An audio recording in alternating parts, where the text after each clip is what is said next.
पंढरपूरची वारी, लाखो वारकऱ्यांचा हा पवित्र प्रवास, डोक्यावर तुळस, हृदयात भक्ती आणि ओठांवर एकच गजर, ज्ञानोबा माऊली तुकाराम.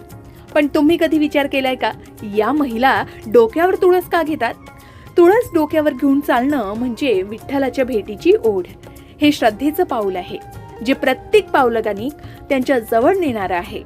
हा परंपरेचा भाग आहे, जो पिढ्यानपिढ्या चालत आलाय. तुळस ही फक्त वनस्पतीच नाही, तर विठ्ठलाची प्रिय सखी आहे.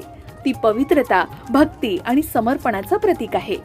वारकऱ्या महिला डोक्यावर तुळस घेऊन चालतात, कारण त्या विठ्ठलाला आपली निष्ठा आणि प्रेम अर्पण करतात. पण ही फक्त श्रद्धा नाही, तर विज्ञानाशीही जोडलेलं एक सुंदर नातं आहे. विज्ञान सांगतं, तुळस हवेत ऑक्सिजन सोडते आणि कार्बन डायऑक्साईड शोषून घेते. डोक्यावर तुळस घेतलेली प्रत्येक महिला 20-25 फुटापर्यंतच्या हवेत ऑक्सिजनची पातळी संतुलित ठेवते.